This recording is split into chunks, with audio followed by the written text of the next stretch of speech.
Всех приветствую в нашем воскресном чтении Бхагавад-гиты, зимнем.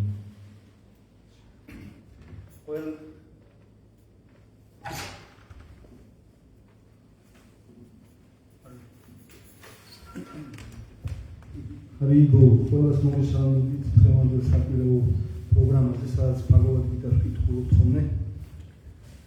Зимнее время самое лучшее для изучения Бхагавад-гиты. Სამწის პერიოდი ყველაზე საუკეთესოა Bhagavad-gita-ს შესწავლისათვის. Холодно, особо зелени нет. Ცივა განსაკუთრებულად და სიმწვანე აღარ გვაქვს. На море тоже не поедешь. და ზღვაზეც ვერ წახვალ. Самая подходящая обстановка, чтобы сосредоточиться на чем-то серьезном. ყველაზე შესაფერისი გარემოება იმისათვის, რომ რაიმე სერიოზულზე დავაუძოთ ჩვენი გონება. Но мы пытаемся сосредоточиться на духовном. ჩვენ შევეცდებით, რომ რაც მოუნა სულიერებაზე მოვახდინოთ კონცენტრირება. И не просто на духовном, а на самом лучшем из духовного. და არა უბრალოდ რაიმე სულიერზე, არამედ ყველაზე საუკეთესოზე, რაც სულიერებაში არსებობს. Это Кришна. ეს გახლავთ კრიშნა. Кришна означает то, что всех привлекает. კრიშნა ნიშნავს ის პიროვნება, რომელიც ყველას იზიდავს. Всепобеждающая красота. ყველაზე გამარჯვებული სილამაზე გახლავთ კრიშნა. И смысл Бхагавад-гиты, чтобы раскрыть нам эту красоту. და Bhagavad-gita-ს აზრიც იმაში მდგომარეობს, რომ ჩვენ გაგვიდგოს კრიშნას სილამაზის შესახებ. Чтобы влюбить нас в эту красоту. და რომ შეგვიყვარდეს სილამაზე. По самые уши. уши. რომ ყურებამდე შეყვარებული ვიყო.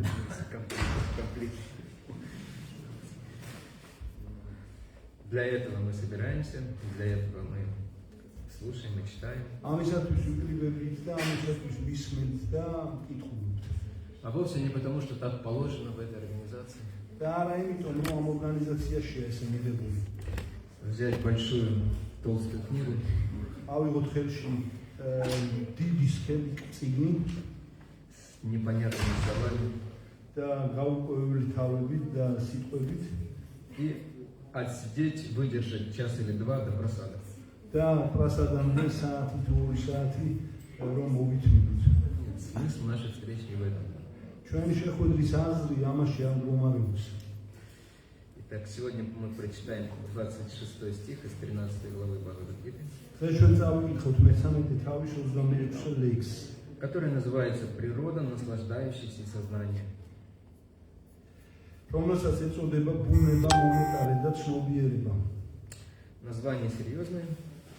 დასახელება საკმაოდ სერიოზული გახლავთ. Эта глава вообще очень такая научная. ეს თავი ისეთი მეცნიერულ ხასიათს ატარებს. Она для серьезных мужей. ეს თავი სერიოზული მეუღლეებისთვის არის. Но есть один текст, который делает это все очень доступным для нас. ამ თავში არსებობს ერთი ლექსი, რომელიც ყველა ჩვენთაგანისათვის ამ ყველაფერს ხელმისაწვდომს ხდის. То есть вообще эта глава она рассказывает о том, как познать и постичь то, что не видно глазами и не слышно ушами. საერთო ჯამში ამ თავში წარმოდგენილია ისეთი ცოდნა, რომელიც გვასწავლის თუ როგორ უნდა შევიმოცნოთ ის, რომელსაც ვერ ხედავთ და ვერ შევიძლებთ. То, что не положишь на тарелку или в холодильник, რომელსაც ვერ დადით თევზში და შევით მას სივარში, что невидимо, რომელიც უხილავია, но тем не менее что является самым важным для нас. მაგრამ მიუხედავად ამისა, ყველაზე მნიშვნელოვანი მაინც ეს საკითხი არის ჩვენთვის ყველასათვის. Да, эта глава, она описывает, что такое сознание, каким оно бывает. ეს თავი ახსენს თუ რა არის ცნობიერება, როგორი სახით არის იგი წარმოდგენილი И как нам все это понять и ощутить. და როგორ უნდა გავიგოთ ჩვენ ეს ყველაფერი და შევიჯნოთ. Когда в Писании говорится о том, что нужно понять что-то или кого-то, როდესაც წმინდა წერილებში ნათქვამია, რომ უნდა გავიგოთ ვინმეს ან რაიმეს შესახებ, это не значит, что просто вооружившись временем и логикой, нужно разложить все по полочкам. ეს იმას არ ნიშნავს, რომ ჩვენ უნდა შევიარავდეთ ლოგიკით და ყველაფერი თაროებზე მოვაწესრიგოთ. Это в принципе невозможно. ეს პრინციპი შეუძლებელია. Как вы положите Кришну, разложите Кришну по полочкам? როგორ შეიძლება კრიშნას თაროებზე განლაგება? Кришна это не дифференциал. კრიშნა શું? Не дифференциал. From mathematics. Много новостей. კრიშნა არ გახლავთ დიფერენციალი მათემატიკიდან. К тому же Кришна очень непоседливый.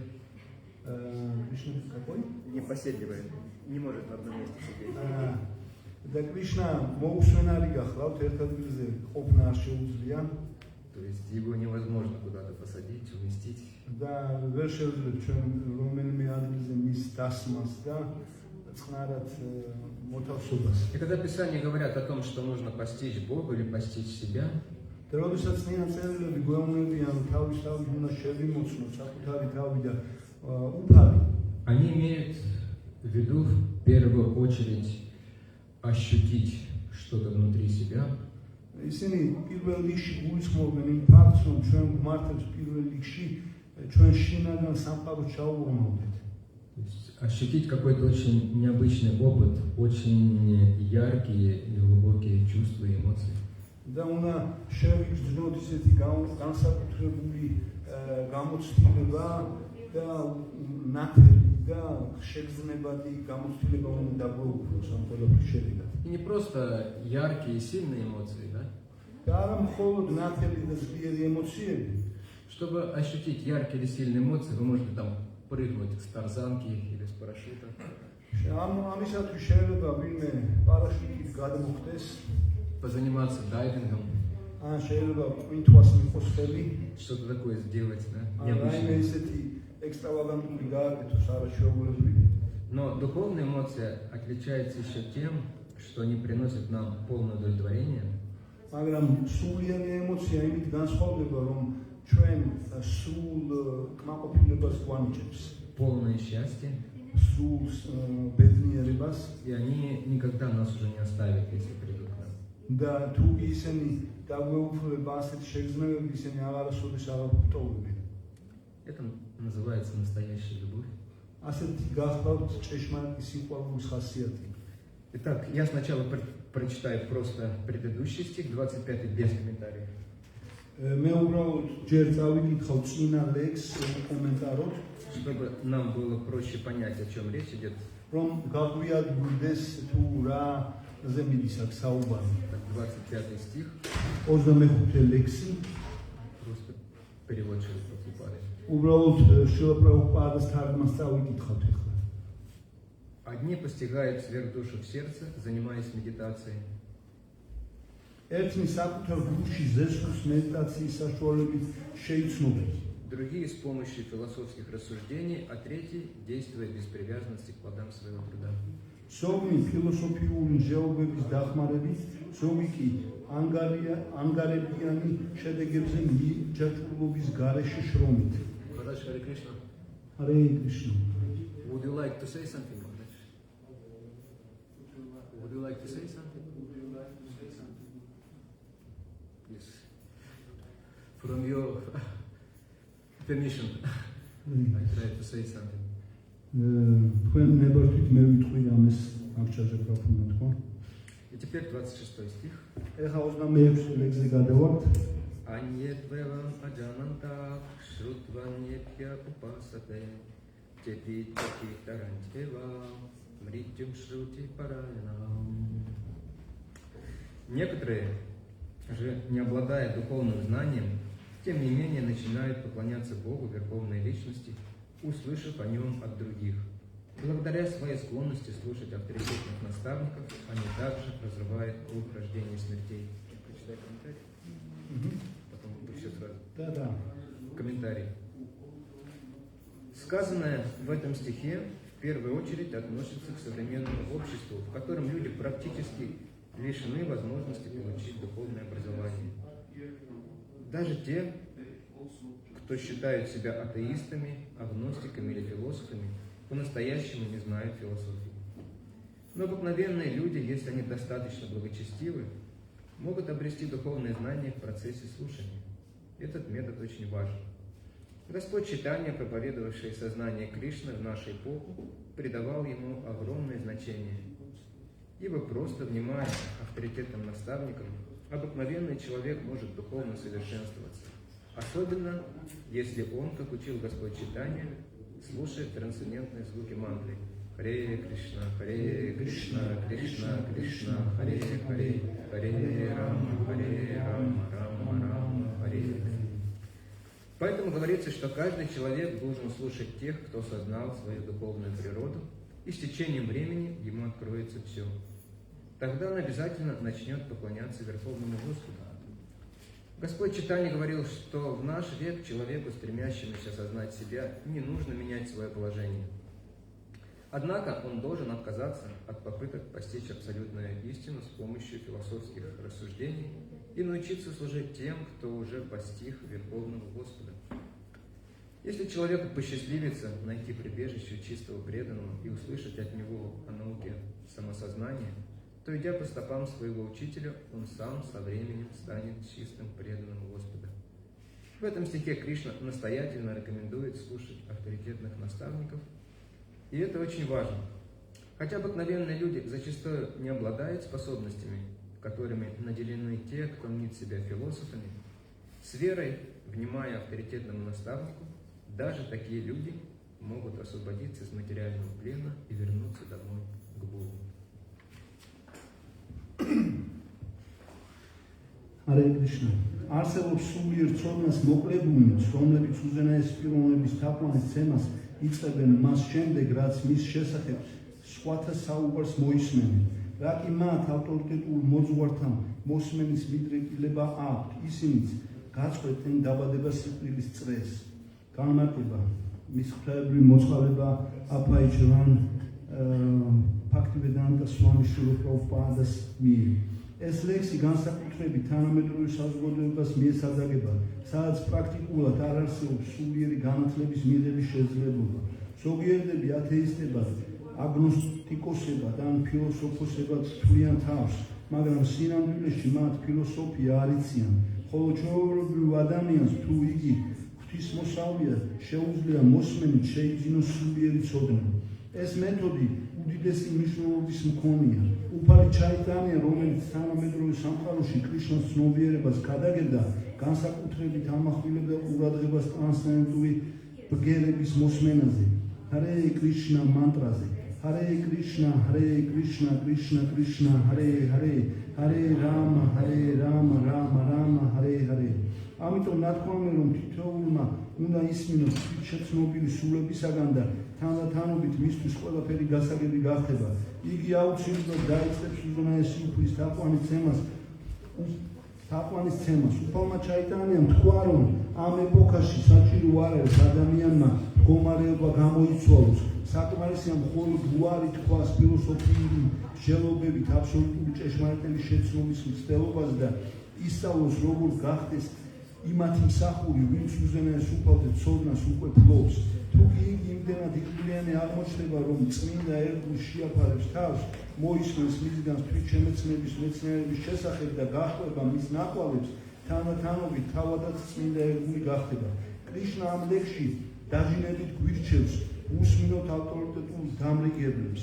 მართალია ზოგიერთ ჩვეულებრივ ადამიანი შეიძლება ვერ ფლობდეს ისეთ უნარს, რაც აქვთ ეგრეთ წოდებულ ფილოსოფოსებს, მაგრამ ავტორიტეტული პიროვნებისაგან წმენით მოსმენის შედეგად ადამიანი ამაღლდება ამ მატერიალურ ყოფიერებას და შინ ღმერთთან დაბრუნდება.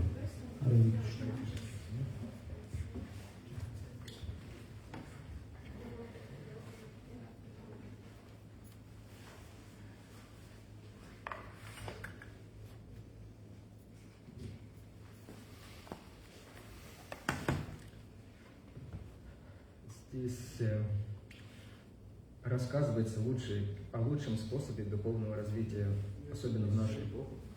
Აქ ლაპარაკი არის ყველაზე საუკეთეს მეთოდზე, რომელსაც ჩვენ შეგვიძლია სულიერ განვითარებას მივახციოთ ამ ეპოქაში. В предыдущем стихе, который мы тоже прочитали, рассказывается о том, как люди достигали этого в другие эпохи. და წინამავალ ლექსში, რომელიც ასევე ჩვენ წავიკითხეთ, ეს მოთხრობილია იმის შესახებ, თუ როგორ აღწევდა ადამიანთა საზოგადოება სულიერ შემეცნებას წინამავალ ეპოქებში. Занимаясь медитацией, совершая аскезы, изучая тома Писаний, ისინი მედიტაციით იყვნენ დაკავებული, ასკეზებს ასრულებდნენ და წმინდა წერილების ტომებს კითხულობდნენ და სწავლობდნენ. или жертвуя все результаты своего труда, ან შეიძლება თავიანთი შრომის ყოველი ნაყოფი სხვაგვარად გაეღოთ. то есть без привязанности к нему. მიჯაჭვობის გარეშე. То есть это не то, что вот что-то отдал, а потом подумал, что же я столько отдал. არა ისე რომ ვიღაცას რამეს მისცემ და მე ფიქრობ თუ რატომ მივეცი, რამდენი მივეცი ამ პიროვნებას. Или когда люди что-то делают для других или для Бога, немножко, да, то есть. ან შეიძლება ადამიანები სხვისთვის ან ღმერთისთვის რაღაც ცოტა ოდენს მოიმოქმედებენ. У нас вот стоит ящик, на котором лежат яблоки. მაგალითად ეხლა ჩვენ აქ შესაძლებელი კუთხით ვიდებს, რომელზეც ვაშლები დებს. И кто-то может подойти туда, кинуть копеечку, пару лари. შეიძლება ვინმე მივიდეს და 1-2 ლარი ჩააგდოს ამ შესაძლებელი კუთხში. И с чувством глубокого достоинства отойти. და შეიძლება სიღრმისეული ესეთი ხისების გზნობა დაეუფლოს და გვერდზე გადგეს. И подумать, я сегодня совершил величайший акт благочестия. და იფიქროს რომ დღეს მან უმაღლესი ღვთისმოსავი ქმედება შეასრულა. И теперь Бог, Он мой вечный должник. და ამის შემდეგ ღმერთი ჩემი მარადიული მოვალეა. Ну, Бога невозможно купить ни за 2 лари, ни за 2000 лари, ни за 2 миллиона лари. მაგრამ ღმერთის ყიდვა არ შეიძლება არც 2 ან 2000 ან 2 მილიონი ლარით. Единственное, за что его можно приобрести, это за жертву сердца. ერთადერთი რითაც შეიძლება ღმერთის მოპოვება ეს გახლავთ გულითადი გაღებული მსხვერპლშეწინებით. Но сердце невозможно отдать сразу. არა გულს მთლიანად ვერ ვანძობთ ვერავის. И Писание, и святые личности древности, они прекрасно это понимали. და წმინდა წერილები და წმინდა პიროვნებებს ძალიან კარგად ესმით ეს. И поэтому они специально разрабатывали процессы, которые постепенно подводили человека вот к такому состоянию, когда он полностью посвящает себя, свою душу Богу. და ამიტომ მათ სპეციალურად შეიმუშავეს პროცესი, რომელიც ადამიანს საშუალებას აძლევს თანდათანობით მიუახლოვდეს ღმერთს. Один из этих способов – это медитация. ასეთი მეთოდებისგან შეიძლება ვახსენოთ მედიტაცია. И это была серьезная медитация. და ეს გახდა ძალიან სერიოზული медитация. То есть люди уходили в горы. ადამიანები მიემართებოდნენ მთებისკენ.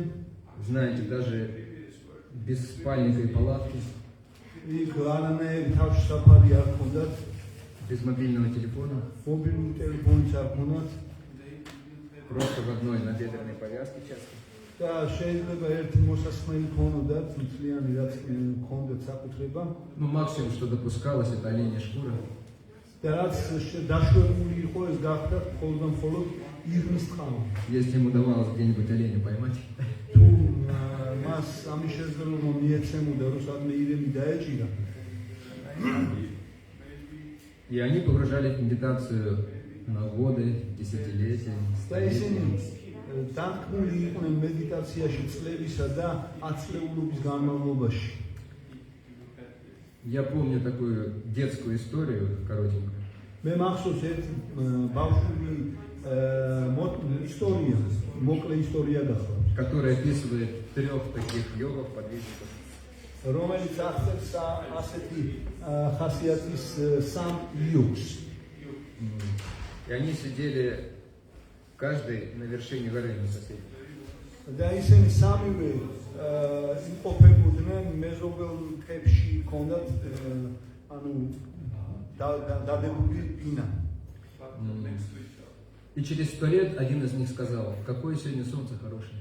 და 100 წლის შემდეგ ერთ-ერთმა მათგანმა აღნიშნა თუ რა კარგი მზე იყო კონკრეტულ დღეს. Другой ответил через 200 лет, не отвлекайся. და მეორე 200 წლის შემდეგ უპასუხა რომ ნუ ერთო. И через 300 лет третий сказал, надоели болтуны. და მესამე 300 წლის შემდეგ ახსენა რომ ჭკუა წაიღეს ამ მოლაყბეებმა. Я примерно, это говоря о том, чтобы вы немного поняли, что насколько серьезна настоящая практика мистической йоги. მე უბრალოდ ამ ყველაფერს იმიტომ შევეხე, რომ თქვენ წარმოდგენა შეგიქმნათ თუ რამდენად სერიოზული გახდათ მისტიური იოგის პროცესი. И нам это может присниться только в кошмарном сне. შეიძლება ეს ჩვენ კოშმარულ სიზმარში დაგვესვიგნოს ხოლმე. Поэтому достижение совершенства через йогу отпадает. ამგვარად უნდა გვესმოდეს, რომ მისტიური იოგის საშუალებით სრულყოფილების მიღწევა გამორიცხულია ამ ეპოქაში. Йога хороша для поддержания здоровья, для достижения какой-то гармонии в жизни. იოგა კარგია ჯანმრთელობის შენარჩუნებისათვის, ჯანსაღი ცხოვრების წესის შენარჩუნებისათვის, Но для постижения Бога и души она неприменима в наше время. მაგრამ ღმერთისა და სულის შესამეცნებლად იგი გამოუსადეგარია ამ დროისათვის. Вторая практика – это практика тоже с помощью медитации, размышлений, изучения Писаний.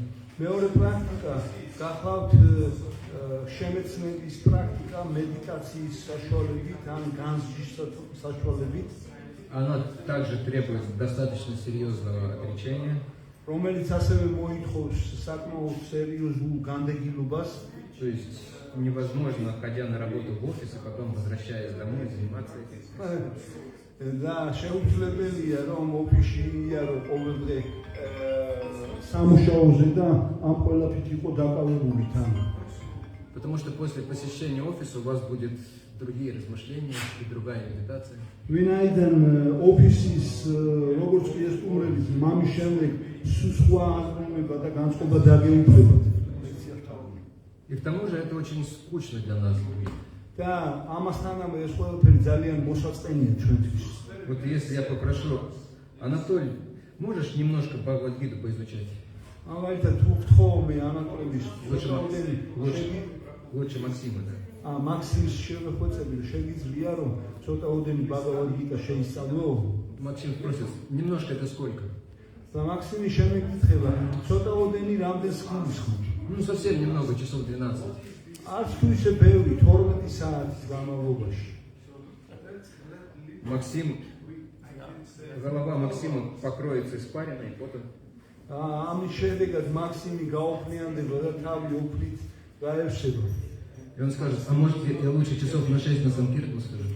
და შეიძლება შემოვთავაზოს, რომ 6 საათი უმჯობესია სანკირტანაზე გავიდეს წიგნების გასავრცელებად. И это будет правильный вывод. ეს სწორი არჩევანი იქნება. Потому что эти рассуждения философские с полным сосредоточением это практически не для нас. ვინაიდან ეს ფილოსოფიური განხილვები სრული დამთქმით ხო ჩვენთვის არ არის განკუთვნილი. Я знал, может быть, пару преданных, которые способны были вот этим жить. მე ვიცნობ ორიოდე ერგიუს, რომელსაც ჰქონდათ ამის უნარი, რომ ასე გამგვარად ეცხოვრათ. То есть они, как правило, вашими не выходят из комнаты даже на завтрак. და როგორც წესი ეს ერგიულები საუზმეზეც კი არ გამოდიოდა აშრამში И даже на обед. და არც ადგილზე. То есть они полностью там что-то изучают, что-то пишут. ისინი ყოველთვის რაიმე სწავლობენ, წერენ И им это нравится, они чувствуют удовлетворение. და მათ ეს მოწონთ, ამით შედეგად კმაყოფილებას განიცდიან. Это их не напрягает. და არ იძაბებიან ამ ყველაფრის შედეგად. Это, в принципе, соответствует их природе. ეს მათ ბუნებას შეესაბამება. Но есть другая опасность, у человека может развиться такое отчуждение от людей. მაგრამ არსებობს საფრთხე იმისა, რომ ასეთმა ადამიანებმა შეიძლება გაუცხოვება იგრძნონ ადამიანებისაგან. И, как правило, всегда развивается какая-то гордость. და როგორც წესი, ყოველთვის ვითარდება გარკვეული სახის სიამაყე. Самая большая гордость возникает из ощущения обладания знанием. და ყველაზე დიდი სიამაყე ადამიანს ეუფლება ცოდნის განვითარების შეგრძნებით. Поэтому эту страницу тоже можно перелистнуть. აქედან გამომდინარე შეიძლება ეს გვერდიც გადავფუძოთ Остается у нас бескорыстная деятельность. და გვჩება მხოლოდ და მხოლოდ როგორ? უანგარო ქმედება. Это чуть-чуть полегче, конечно, რა თქმა უნდა ეს უფრო ადვილი გახლავთ, но все равно никто не способен действовать так постоянно. მაგრამ მიუხედავად ამისა არავის არ ძალობს რომ ასე იმოქმედოს გამუდმებით. Потому что обычные люди не могут что-то делать, не имея в своем сознании мысли о том, какая выгода для меня, что я получу с этого. ვინაიდან ჩვენ ვიცით და მოგვეხსენება რომ ჩვეულებრივ ადამიანებს არ ძალობს იმოქმედონ ისე რომ ჭკუაში არ კონდეთ ის აზრი რომ ამ ქმედების შედეგად რა სარგებლოს მიიღებენ. Практически это неосуществимо для людей. პრაქტიკულად ეს განუხორციელებელი გახლავთ. Поэтому то, что для нас остается, და რაც რჩება ჩვენთვისაც ხელშესახები, это общаться и слушать тех, кто уже обладает этим знанием. უნდა ვიურთიერთოთ იმ ადამიანებთან და მოусმინოთ მათ, ვისაც უკვე ეს ცოდნა განვითარებული აქვს.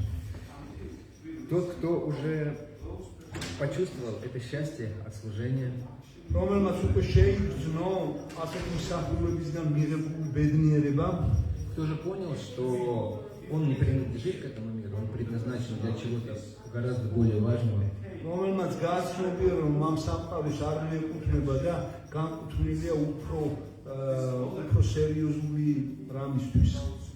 Не просто для того, чтобы потом в конце жизни на камне стояла отметина. და არა მხოლოდ და მხოლოდ იმისათვის რომ სიცოცხლის ბოლოს შემდეგ ქვაზე ხო რაღაცა მოინიშნოს, Сверху такой-то вот, снизу такой-то вот. მაგალითად ზემოდან შეიძლება ითქვას რომ აი ასეთი და ქვემოდან აი ასეთი.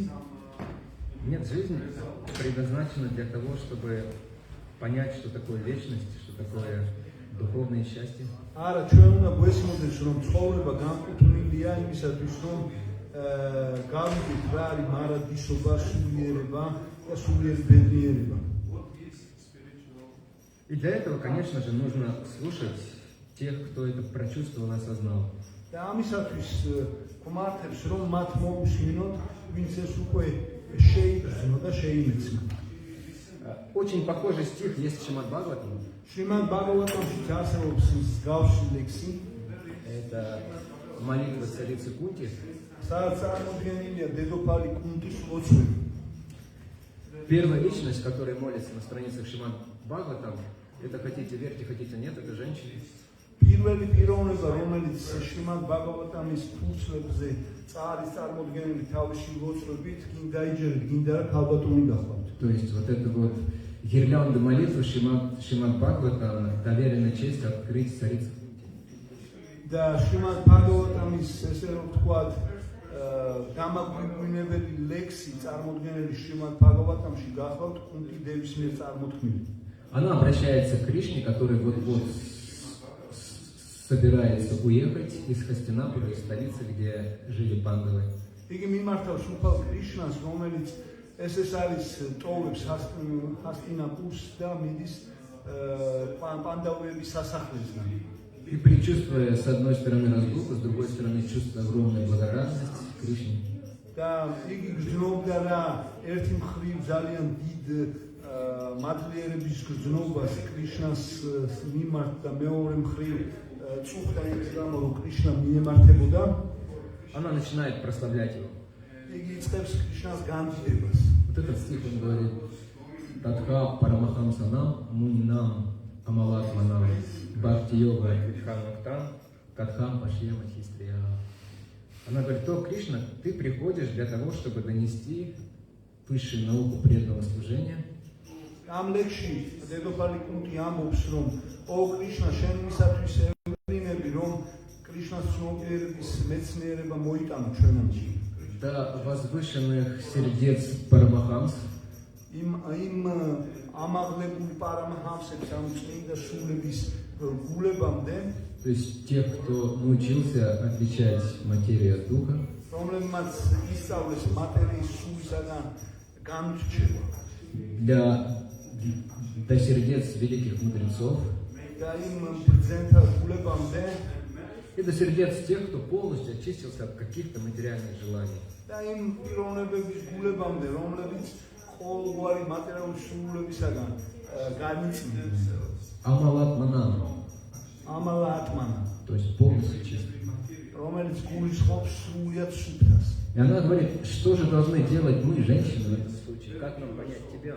და ჩვენ იგი ამბობს რომ ჩვენ ქალებს ისი გაკეთება გვმართებს ამ მდგომარეობაში, როგორ უნდა გავიგოთ შენი პიროვნება. Потому что, как правило, особенно раньше, сейчас, конечно, мы все равны, но раньше считалось, что вот это вот серьезные духовные занятия, და როგორც წესი ხო ადრე ეხლა რა თქმა უნდა ყველა ერთ დონეზე ვარ ჩვენ, მაგრამ ადრე ეს სულიერი მოღვაწეობა განსაკუთრებულად იყო მიჩნეული. не предназначались для женщин. და არ იყო განკუთვნილი ქალების საქმიანობით. Эти все медитации, изучение, поклонение. ანუ ეს медитациები, განსწავლულობა, თაყვანისცემა. Потому что считалось, что не считалось, а на самом деле так для женщин это слишком сложно. ვინაიდან ითვლებოდა რომ ქალებისთვის ძალიან დიდ სიხარულეს წარმოადგენს ეს ყოველივე ეს. Но когда священные писания говорят о том, что женщины не могут чем-то заниматься, მაგრამ როდესაც წმინდა წერილები ამბობენ რომ ქალებს არ შეუძლიათ გარკვეული სახის საქმიანობებში ჩაებენ, они имеют в виду не строение физиологическое тело, то есть когда определяют кого-то как стрий, как женщину, это, как правило, не потому, как устроено тело, мужское отличается от женского. და ამ ყველაფერს იმაზე კი არა ავლებენ ზღვარს რომ კაცსა და ქალს შორის სხეულშეული განსხვავება როგორია, არამედ А по уровню развития сознания, в первую очередь разум. არამედ პირველ რიგში გონების განვითარებისა და ცნობიერების განვითარების დონით აფასებენ. Если человек очень привязан к материальному миру, კი ადამიანი ძალიან მიჯაჭვულია მატერიალურ სამყაროზე, к тому, чтобы наслаждаться здесь, იმაზე რომ აქ განსხვავებას მიეცეს, то фактически он относился как раз к этой категории. ფაქტობრივად აი ასეთ კატეგორიებზე კონდათ ყურადღება გამახვილებული. И Кунти, она смиренно признает: вот мы такие. და კუნტი ძალიან თავდაპირველად აღიარებს რომ აი ჩვენ ასეთი И это первый признак того, что человек достоин духовно развиваться. და ეს გახლავთ პირველი ნიშანი იმისათვის რომ ადამიანმა სულიერ განვითარებას მიაღწიოს. Когда человек понимает, что я ничего из себя особенно не представляю с точки зрения духовных заслуг, როდესაც ადამიანს კარგად აქვს გაგებული რომ იგი არავის განსაკუთრებულს არ წარმოადგენს სულიერი შემეცნებიდან სულიერი შემეცნების თვალსაზრისით. у меня столько всяких привязанностей. Да? ვინაიდან იმდენი მიჯაჭვურებები მაქვს მე. Буквально у нас есть такое очень хорошее слово, называется прилипать или залипать. არსებობს ერთ-ერთი კარგი სიტყვა, რომელიც გამოხატავს ამ ყოველივეს, რომელიც დაახლავს აი მიწება რამეზე. Наше сознание, оно как липучка, но всегда где-то залипает здесь, в этом мире. მაგალითად ჩვენი ცნობიერება ხო ისეთ ხასიათს ატარებს, რომ ყოველთვის რაიმეს კონკრეტულს ეწეფება. И даже не нужно везде залипать, достаточно одного интернета. შეიძლება არაფერს არ მივეჯატო, საკმარისია მხოლოდ ინტერნეტზე ვიყოთ მიჯაჭვული. Что говорить об интернете? Достаточно одного YouTube в интернете. მაგალითად ინტერნეტის ძალიან ისეთი არეალი დიდია და YouTube-იც საკმარისია, Чтобы наше сознание полностью превратить. რომ მთელი ჩვენი ცნობიერება დაინახოს ამაში. Ну что говорить о YouTube? Достаточно одного канала в YouTube. და რა უნდა ვთქვათ YouTube-ზე, როცა ერთი YouTube-ის არხიც საკმარისია ამისათვის. Я недавно озвучивал это на лекции истории, когда Шрила Прабхупада говорил, достаточно понять одну книгу, чтобы достичь совершенства, мою книгу. მე ერთხელ გავახმოვანე ერთ-ერთ ლექციაზე, სადაც შრილა პრაბჰუპადა ამბობს, რომ სულიერი შემეცნებისათვის ერთი ჩემი წიგნის გაგებაც კი საკმარისია. Потом он говорил, да что говорить о книге, достаточно одну страницу понять. და მე იგი ამბობს, რომ რა უნდა ვთქვათ ერთ წიგნზე, როცა ერთი გვერდიც კი საკმარისია.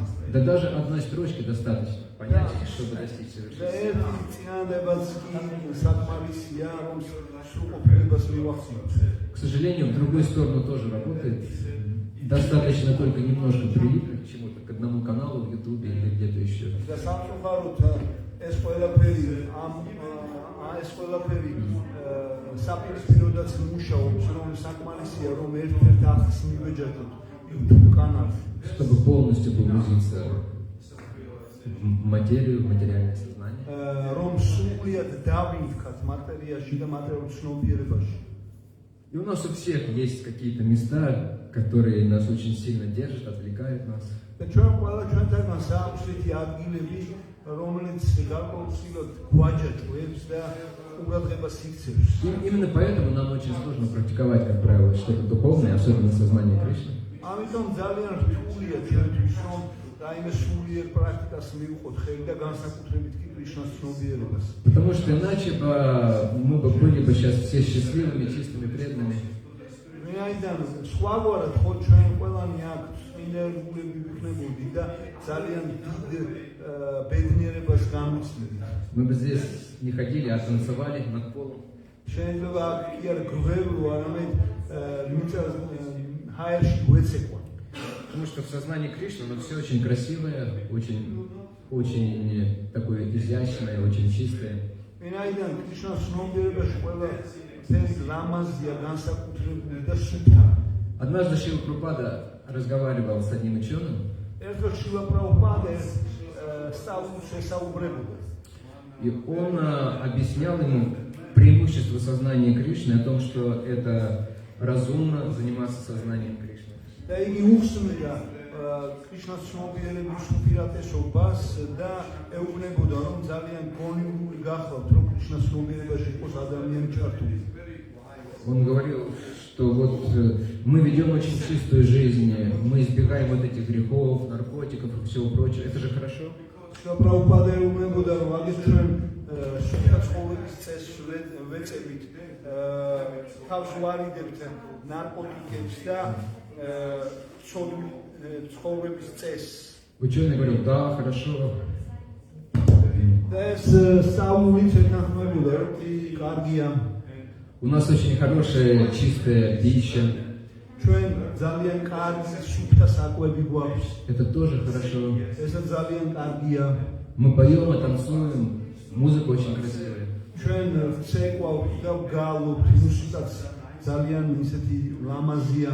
Это же хорошо, тот соглашался. Да, это ეს რომ კარგია, ისაც ეთანხმებოდა, კი ძალიან კარგია. И в конце концов Шрила Прабхупада подвел его к той точке, к которой он хотел его подвести. და საბოლოო ჯამში პრაბჰუპადა წერტილამდე მიიყვანა, რომლამდეც უნდოდა მის მიყვანა. В общем, он ему намекнул, почему бы вам не предаться тоже? და საბოლოო ჯამში მიანიშნა, რატომ არ მიენდობოდით თქვენს ღმერთს? И тот сразу начал говорить, нет, я не готов еще с вами жить. და მან ეგრევე დაიწყო, რომ არა, სვამიჯი მე არ ყველაფრისათვის მზად არ აქვს. Но ты уже признал, что все хорошо. მაგრამ ამავე დროს აღიარა რაც კი ახსნა შუაპრაბჰუპადამ ყველაფერი კარგი იყო. Как вы говорите? Нет, не сейчас, еще рано. Нет? ეხლა ზოგჯერ აზრი ამ ყველაფრისათვის ეხლა არა. Почему? Потому что у человека есть еще сильные привязанности к этому. და რატო ხდება ეს? იმიტომ რომ ადამიანს კიდე დარჩა ძალიან ბევრი ესეთი ძლიერი მიჯაჭვურებები. Но никто не заставляет нас сразу попытаться их, знаете, жестоко отрезать, обрезать или еще что-то. და არც არავინ არ გვაიძულებს ჩვენ ეხლა რომ ყველაფერი ისე მკაცრად მოვიკვეთოთ და გამოვიდეთ ამ ყველაფერს. Сознание Кришны – это очень радостная, естественная вещь.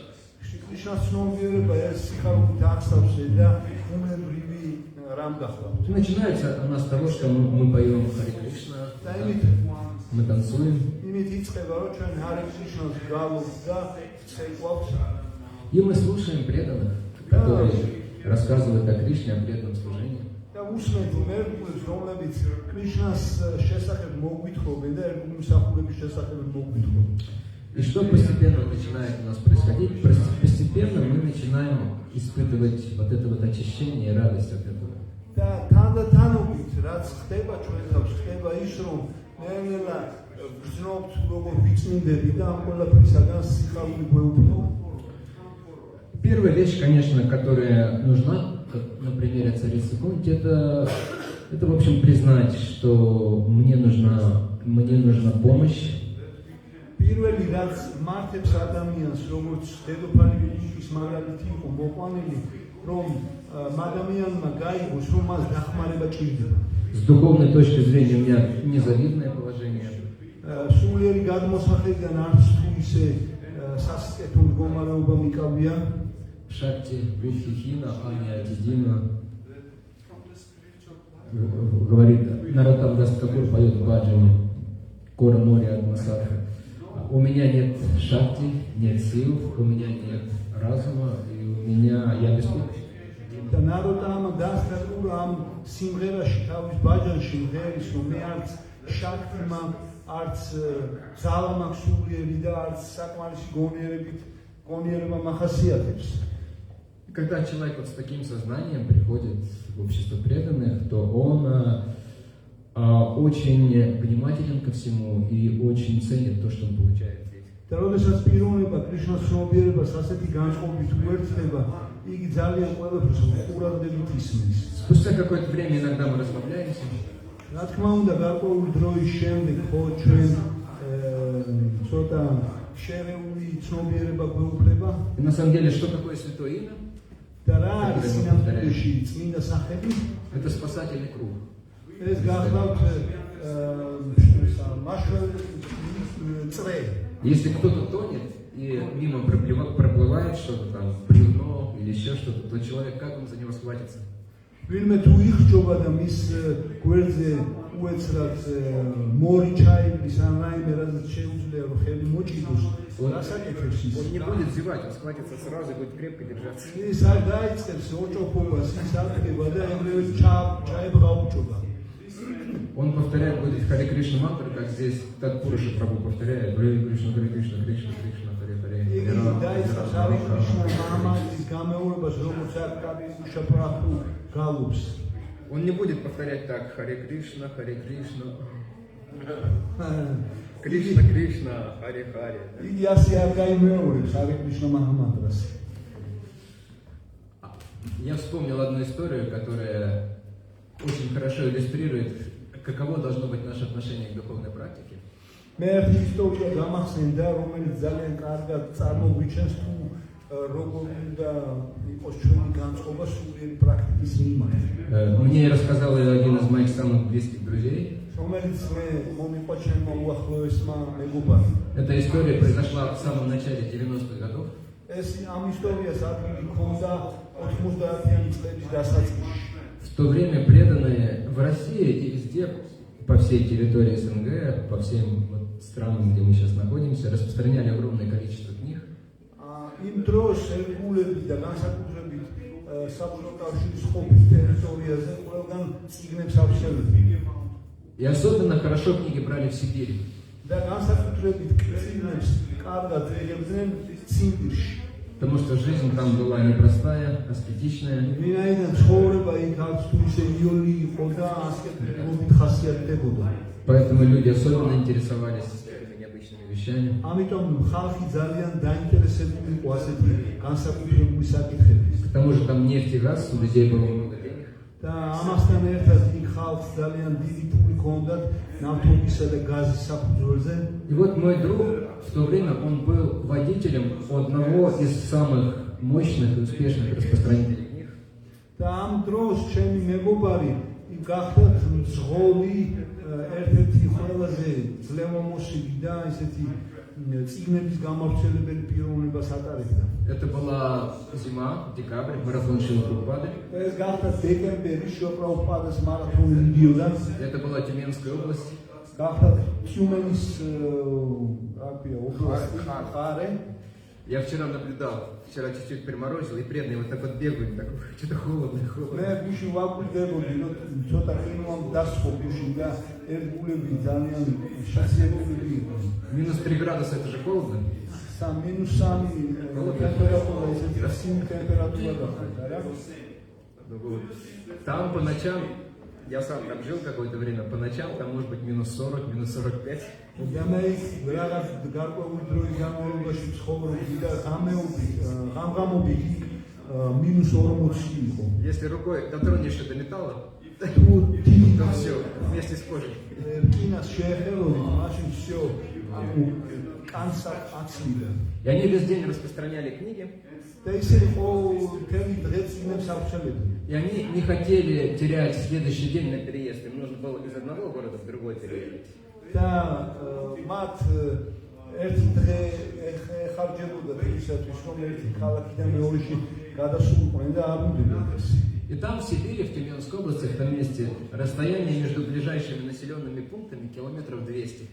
და აი მხარეში, თიუმენის მხარეში, ერთი დასახლებული პუნქტიდან მეორემდე სადღაც 200 კილომეტრი იყო.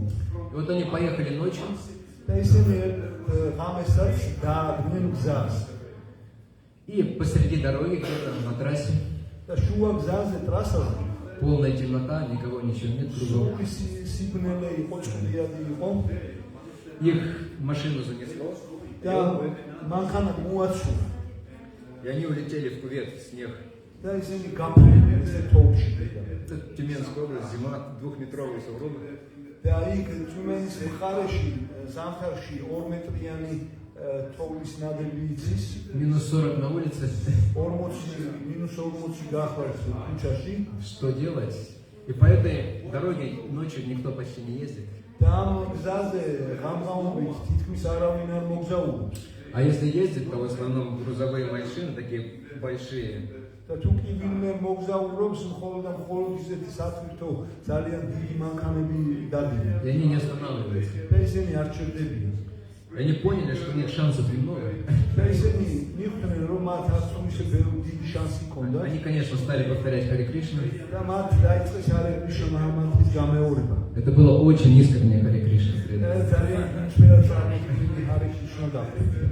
С большим чувством, დიდი გრძნობით. с зовом к Кришне. კრიშნას სიტყვას მიმართ ძალიან დიდი გრძნობა ჰქონდა. Как Шрила Прабхупада учил с полной беспомощности. როგორც შრილა პრაბჰუპადა ასწავლიდა, რომ ადამიანს თლიანად უწევთ უნდა ეძნო И они увидели свет, появилась машина. და უცებ უეცრად მანქანა დაინახეს შუქი И გამოჩნდა. они поняли, что голосовать бесполезно. ჩო? Голосовать бесполезно. და მათ მიხვდნენ, რომ იქ არ ქონდა აზრი, რომ ახლა კენჭი ეყარათ. И они вышли на дорогу, и как в этом известном эпизоде из «Кавказской пленницы», და ისინი გავიდნენ გზაზე და როგორც ცნობილი ეპიზოდი გახავთ კავკასიური თვექალიდან, они встали посреди дороги, взялись за руки.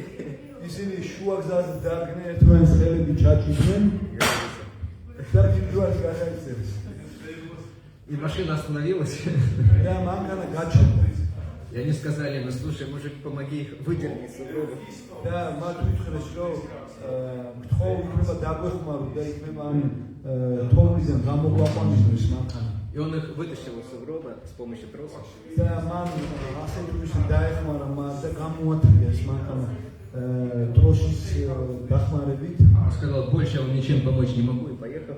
და მათ უთხრა რომ მე თერაპიის არ შემიძლია თქვენი დახმარება და თავში გზა განაგრძო. Но, к счастью, машина завелась. მაგრამ საბედნიეროდ მანქანა დაიქოქა. Вот. Эта вот история, она просто показывает, каким должно быть наше отношение к святому имени и к духовной практике в целом. და ერთი სიტყვით რომ ვთქვათ, ეს ისტორია გვაჩვენებს იმას, თუ როგორი უნდა იყოს ჩვენი დამოკიდებულება წმინდა სახელების გალობის მიმართ და საერთოდ სულიერი განვითარების მიმართ. То без этого мы просто пропадем, замерзнем в этом мире. ვინაიდან უნდა გვესმოდეს, რომ ასეთი მიდგომის გარეშე ჩვენ დავიკარგებით და გავიყინებთ ამ სამყაროში.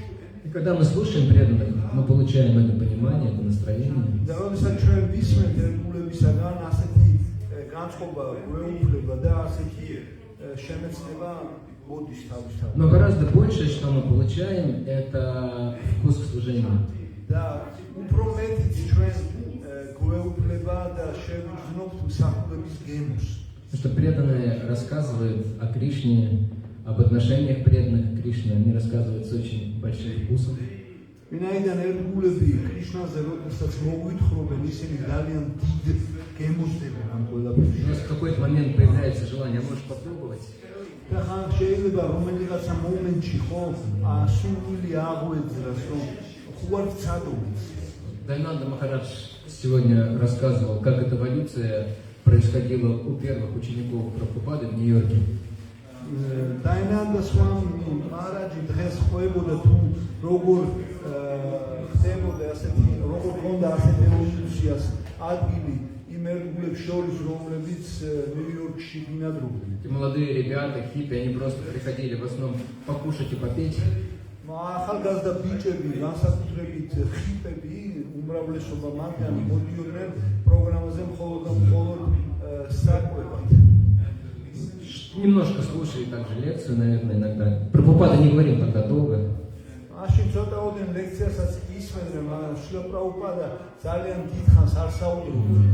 И они потом уходили, как правило. და ისინი როგორც წესი მერე მიდიოდნენ. Шрила Прабхупада мыл потом полы, посуду за всеми. და შილა პრაბჰუპადა შემდეგ მათ თერშებს რეცხავდა და იატაკებს ასრულავდა. Это означает быть старшим преданным. ასეთი გახლავთ უფროსი ერთგულის მდგომარეობა. Быть старшим преданным — это не значит сидеть на виасасане или кресте. და იყო უფროსი ერთგული არ ნიშნავს მხოლოდ და მხოლოდ ვიასასანაზე ჯდომას Давать всем наставления. და ყველა სიტყვებს რო აძლევდე Первым получать Махапрасад. და პირველმა მიიღო მაჰაპრასადი. Быть старшим преданным значит служить больше, чем другие. უფროსი ერთგული გულისხმობს იმას, რომ უფრო მეტ მსახურებას უნდა ასრულებდნენ ვიდრე სხვები. И Прабхупада, он не только не возмущался этой ситуацией, но он даже им как бы не намекал. და შილა პრაბჰუპადა უბრალოდ ხიარც წუხდა ამ მდგომარეობით, არც კი მიანიშნებდა რაიმე შესახებ ამ ახალგაზრდებს. Он не намекал, ну знаете, ребята, что вот этот вот просад, он не возникает из атмосферы. იგი კი არ ეუბნებოდა, რომ იცით რა, ყმაწვილებო, ეს პრასადი ჰაერიდან კი არ მოდის. У него другой механизм получения, не такой, как манна небесная, да? მას ანუ სხვა წყარო ახლავს, ის კი არ არის, რომ სეციური მანგო იყოს. Может быть, манна с неба и падает, შეიძლება მანგო ზეციდან კი ვარდება, но халава точно не падает. მაგრამ ხალავა ნამდვილად არ ვარდება. На русском манна и халава, сделанная из манки. Поэтому их расход. Манна и халава. რუსულ ენაზე სიტყვების თამაშია. И через 2 месяца где-то кто-то наконец задал вопрос с вами же, так они обращались, а может вам помощь какая-то нужна, да? და ერთ-ერთმა პიროვნებამ ამ პროგრამებზე ვინც ესწრებოდა მიმართა შილა პრაბჰუპადა სვამიჯი შეზღუა რაიმე დახმარება საჭიროებდით ჩვენგან. То есть вот это настроение служения, оно передалось от Шрилы Прабхупады к его ученикам. ასე რომ ასეთი მსახურების განწყობა შილა პრაბჰუპადასგან გადავიდა მის მოწაფეებს. И оно передается дальше. და უფრო შორსაც მიდის ასეთი განწყობა. Передается дальше. И оно доходит до нас, если мы следуем этому процессу. და ჩვენამდეც კი აღწევს ჩვენ სათანადო თქმებით ამ პროცესს. И особенно этот вкус, он становится очень сильным, когда мы пытаемся сами передавать его другим людям, помогать другим. და ეს გემო განსაკუთრებით მაშინ ძლიერდება, როდესაც ჩვენ ვცდილობთ, რომ სხვებსაც გაუზიაროთ. Тот, кто так или иначе пытается проповедовать или помогать проповедникам, ის ვინც ასე თუ ისე ცდილობს, რომ იქადაგოს ან ეხმარება ქადაგებებს, он чувствует особый, очень сильный такой вкус. იგი შეიგრძნობს განსაკუთრებულ ძლიერ გემოს. И тогда, когда он пытается воспевать святое имя, делать что-то, он от этого чувствует вкус больше, чем раньше было. და როდესაც იგი ცდილობს, რომ წმინდა სახელები გაიმეოროს ან რაიმე სახის ემსახურებაში ჩაებას, იგი უფრო ძალისხმევას იჩენს, ვიდრე ადრე იჩენდა. То есть, потому что он совершает дополнительное служение святому имени, получает дополнительную милость. და იმის გამო, რომ იგი დამატებით მსახურებაში ერთვება წმინდა სახელების გალობის პროცესში, უფრო დიდ წყალობას ღებულობს წმინდა სახელისგან. В любом случае, человек должен быть стараться достаточно простым, ყველა შემთხვევაში ადამიანებს მართებს, რომ დარჩნენ ძალიან უბრალოები и стараться избегать какой-то гордости, და შეეცადნონ, რომ თავი არ იდონ ყოველგვარ სიამაყეს, которая заставляет человека думать, что он что-то знает, что он очень важный, რომელიც აიძულებს პიროვნებას იფიქროს, რომ მან რაიმე იცის ან განსაკუთრებულ პიროვნებას წარმოადგენს. заставляет смотреть сверху вниз на других, критиковать очень часто других. და ზემოდან უყურებს სხვებს და ხშირად ერთვება სხვების კრიტიკაში. Это опасная ситуация. ეს ძალიან სახიფათო მდგომარეობა გახლავთ. Но если человек ведет себя просто, открывает свое сердце тому, что говорят преданные, როდესაც ადამიანი ძალიან უბრალოდ იქცევა და უხსნის ერთგულებს და მათ გამოძახილებს თუ რას ამბობენ ისინი, то он очень быстро начинает чувствовать, как Кришна участвует в его жизни. ამ შემთხვევაში ძალიან სწრაფად შეიგრძნობს თუ როგორ მონაწილეობს კრიშნა მის კონკრეტულ ცხოვრებაში. Эта простота, она к нам приходит в первую очередь благодаря тому, что мы стараемся воспевать святое имя и служить.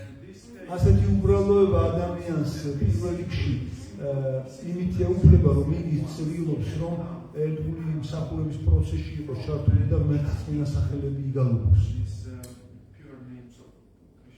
И начинается наше служение, как мы уже говорили, со слушания. ამგვარად ჩვენ როგორც უკვე აღნიშნეთ, ჩვენი მსახურება მოსმენით იწყება. Даже если мы не чувствуем, даже если мы думаем, что это так сложно для нас, духовный путь, და თუნდაც ასეთი აზრი გვეუფლებოდეს, რომ სულიერი ცხოვრება ჩვენთვის ძალიან რთულია. это такие большие жертвы, не, я никогда не смогу так, да? ეს იმხელა მსხვერპლს მოითხოვს, რომ მე ვერასოდეს ვერ შევიდებ ასეთ მსხვერპლის გადებას. Я помню первую свою программу, когда я пришел к преданным, это был 92 год. მე მახსოვს, როდესაც პირველ პროგრამას 1992 წელს შეუერთდი ერთგულებთან ერთად, Я прослушал лекцию, там, поучаствовал в службе, в воспевании. მე ლექციას მოусმინე და გალობის პროცესში და მსახურების პროცესში მონაწილეობა მივიღე. Я сел принимать просад. და საბოლოო ჯამში დავჯიქი, რომ პრასადი მიმეღო. Рядом со мной сидело двое молодых преданных. და გვერდზე ორი ახალგაზრდა ერთგული მეჯდა. И они говорили между собой. და ისინი ერთმანეთს ესაუბრებოდნენ. Один из них говорил, я вот встал сегодня в 4 утра ერთი აუბრებოდა, რომ აი დღეს მე 4 საათზე დილით ავდიქი. и прочитал там 16 кругов Харе Кришна. და ჰარე კრიშნა მაჰამანტრის 16 წელი გავიმეორე. А другой говорит, а я полчетвертого встал. და მეორე უნება, რომ მე 4-ის ნახევარზე ავდიქი. Я в то время был студентом. მე იმ დროს სტუდენტი გავხდი. И для студентов было позорно вставать раньше 8 утра. და სტუდენტებისთვის ანუ ძალიან ისეთი ფაქტი იყო, რომ ვინმე 8 საათზე ადრე ამდგარია. სამართლიანო ფაქტი იყო. Обычно мы веселились до глубокой ночи. ვინაიდან ჩვენ როგორც წესი შუა რამემდე ვერთობოდით.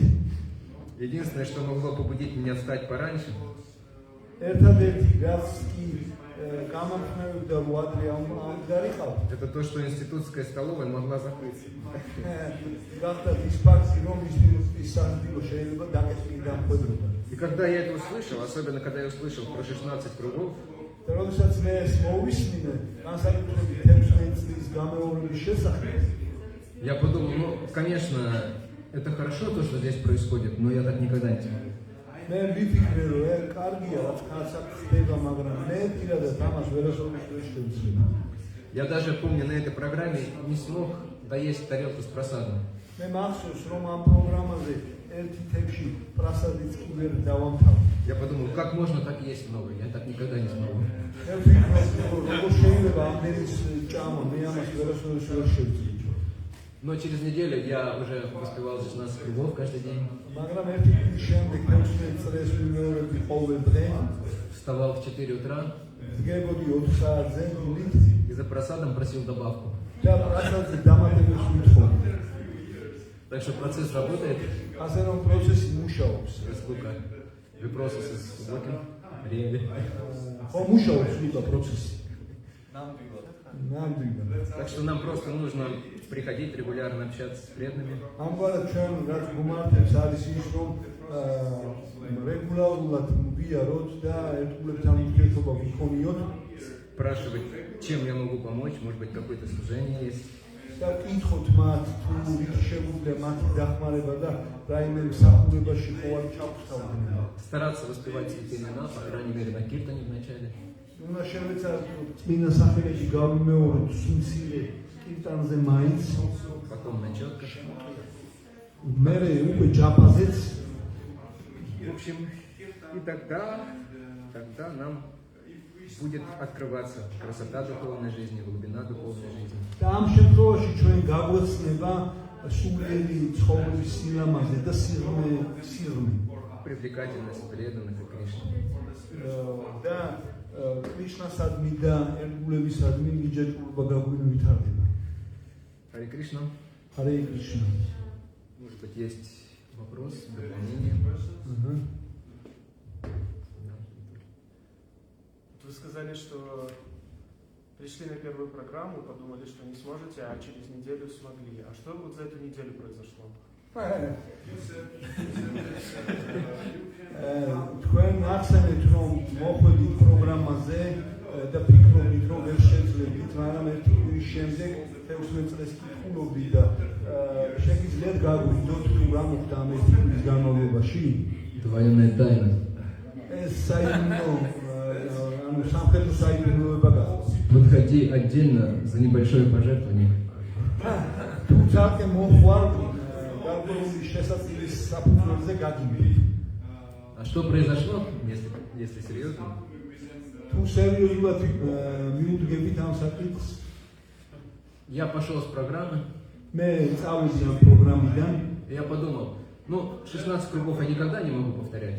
მე ვიფიქრე რომ 16 წელს ვერასოდეს ვერ გავიმეორებდი. Но, по крайней мере, пока я уйду от этой намахаты к институтскому общежитию, там минут 20 нужно было идти через лес, общежитие в лесу у нас было. და სულცირე ამ ნამახატიდან რომელიც 20 წლის გზა გვაშორებდა ამ ინსტიტუტის საერთო საცხოვრებელებამდე. Я попробую повторять Харе Кришна. შევეცდები რომ ეს 20 წუთი მაინც გავიმეორო ჰარე კრიშნა. Я шел 20 минут и повторял, подумал, неплохо. და 20 წუთი გალობდი და ვიფიქრე რომ აქ სულბია იცი. Вторая вещь, это, конечно, преданные, которых я там встретил. და მეორე საკითხი რაც დამეხმარა გახდათ ის ერთგულები რომელსაც ამ პროგრამაზე შევხვდით. Хотя у меня был хороший круг общения в институте среди друзей. მიუხედავად იმისა რომ მე ძალიან ისეთი კარგი გარემოცვა მყავდა ინსტიტუტში, Все-таки преданные как-то очень сильно отличались. მაგრამ ერთგულები ძალიან განსხვავდებოდნენ. Вот что-то в них было такое, что я вот думал, я тоже хочу таким стать. მათში იყო ისეთი რამე ისეთი რომელიც მაფიქრებინებდა რომ მეც მინდოდა მასწავლეთ გამხდარება. Также мне Киртон понравился. და ასევე კირტანიც მომეწონა. Поэтому я на следующий день тоже попытался повторять, уже больше получилось. და მეორე დღეში კიდევ შევეცადე რომ გამემეორებინა და უფრო მეც გამომივიდა.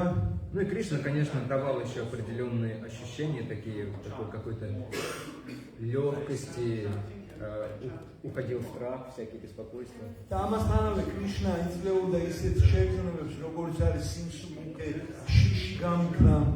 Ну, к тому же, к этому времени я немножко уже читал Бхагавад-гиту, не полностью, но что-то прочитал. და ამ დროისათვის კიდევ გარკვეულწილად შეიძლება სრულიად არა, მაგრამ გარკვეულ ნაწილ ბჰაგავად-გიტას ვკითხულობდი.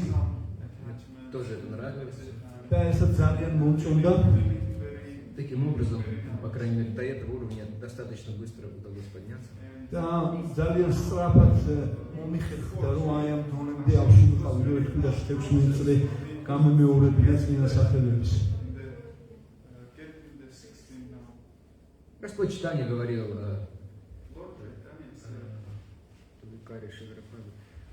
сейчас я вспомню этот стих из Чайтанья Чаритамриты, из 15 главы, Мадхя-лила.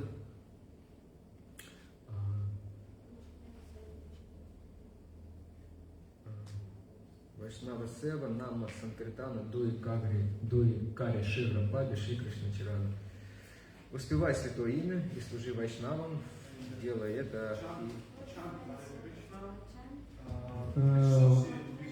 იგალობე ღმერთის წმინდა სახელები, ჰარე კრიშნა, ემსახური ვაიშნავებს. Когда бы тебе не предоставилась возможность, и ты очень быстро достигнешь области мечтов Господа Кришны. და თუ კი ასეთი შესაძლებლობა მოგეცემა და ამის შედეგად ძალიან სწრაფად მიაღწევ უფალი კრიშნას ლოტოს სტეპებს. Если мы немножко хотя бы уважительно, немножко открыто к преданным и к святому имени, то все будет происходить очень быстро. Мы будем чувствовать это счастье, энтузиазм. თუ კი ჩვენ სათანადო პატივისცემას ვიჩენთ, სათანადო კი არა, მცირეოდენ პატივისცემას ვიჩენთ ერთგულების მიმართ ან კრიშნას მიმართ, ძალიან წაგვადგება ეს ჩვენი სულიერ პრაქტიკაში. Я думаю, вы постоянно наблюдаете, как на Харинаме люди, некоторые загораются. და ჩვენ ვხედავთ რომ ჰარინამების დროს როგორც ენთებიან ადამიანები წმინდა სახელების გავლობის მოსმენის შედეგად. Некоторые даже забывают, куда они идут. ზოგიერთ მათგანს ისიც კი არ ვიცხებათ, სად მიდიოდნენ. У нас в Москве преданные раньше ходили на Харинаму на Старый Арбат, это самая известная улица в Москве, пешеходная. და ადრე მოსკოვში ერთგულები ძველ არბატზე ატარებდნენ ხოლმე ჰარინამებს. Такой, знаете, старый камень мостовая, улица такая. Художники стоят там, рисуют. და ეს ძველ თბილისსა გავს კვაფენილია, ხატვები არიან და ხატავენ. И вот это была зима, или поздняя осень в Москве. და ეს ზამთრის პერიოდი გახლავთ გვიანი შემოდგომა იყო მოსკოვში. Они с Харинамой шли по Арбату. და ჰარინამას ატარებდნენ არბატზე. И в одном из домов там жил индийский студент. ერთ სახლში იქ ინდოელი სტუდენტი ცხოვრობდა. И он, ничего не подозревая, в тапочках спустился с своего подъезда в ближайший магазин, там, наверное, хотел купить риса. და იგი ჩუსტები ჩამოვიდა სახლიდან და ახლო მდებარე მაღაზიიდან ბრინჯის ყიდვას აპირებდა. И тут представьте такое: Харе Кришна, Харе Кришна. და წარმოიდგინეთ, რომ პროცესიაში ამოყო თავისთავად გულები ძალიან ძლიერად უკრავდნენ ლიდანგარი და ყარატალებზე და ჰარე კრიშნა მანტრას. В общем, он в этой тапочке, в легком джемпере, он с Харинамой пришел в храм. და მოკლედ რომ გითხრათ, აი ეს ჩუსტებში და ჩაუცნელი ამოყო თავი ტაძარში. Так и мы тоже придем к Кришне в тапочках или в сапогах, не знаю в чем.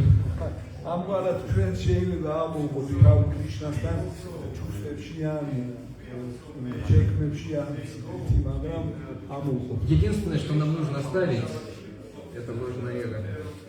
ერთადერთი რამ ისი დატოვებაც მოგვიწევს ეს ჩვენ სულ ეგო გახდა. Снять тяжелую шубу ложного эго. უნდა გავიხადოთ ეს მძიმე სულ ეგოს მოსასხმელი, ანუ შუბა. Но это происходит постепенно. მაგრამ ეს თანდათანობით ხდება.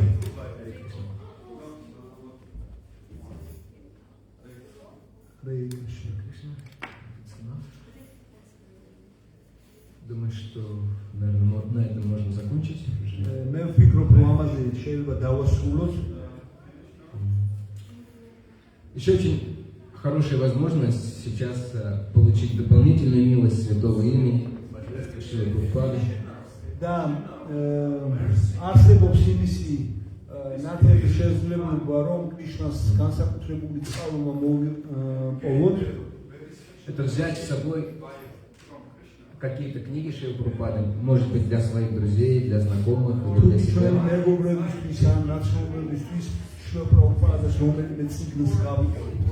Потому что Шрила Прабхупада говорил, это книги, это лучшее, что во мне есть.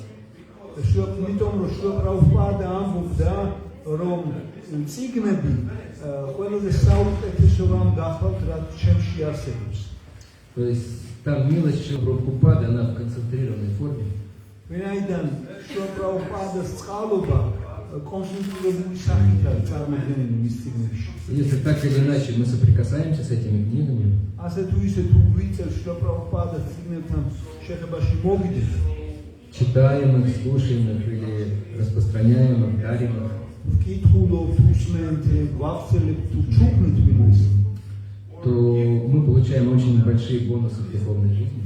ძალიან დიდ ბონუსებს ვღებულობთ ჩვენ სულიერ ცხოვრებაში. Кэшбэк будет гораздо больше, чем 100%. ანუ кэшбэки უფრო მეტი იქნება ვიდრე 100% გახლავთ. Харе Кришна. Харе Кришна. Грантарат Шримад Бхагаватам ки джай. Джай. Шрила Прабхупада ки джай. Джай. Ниттай Гора Примананда. Хари Хари Бол. Ачарья Прабху ки джай. Бхактивинод Прабху ки джай.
Я не мог пройти, я устал, не мог пройти.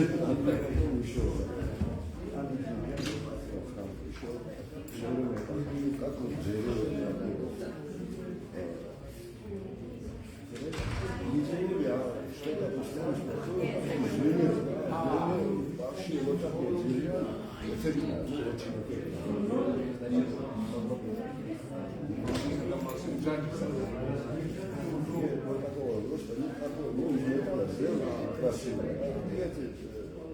веселье, очень виртуально кто-то.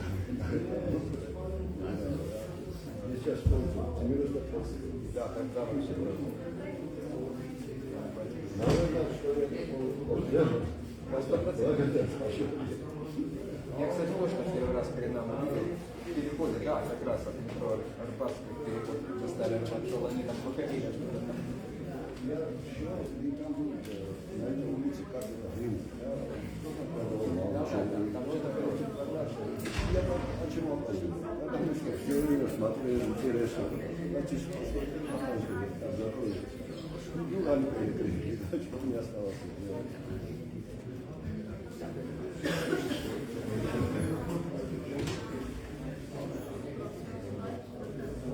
Спасибо.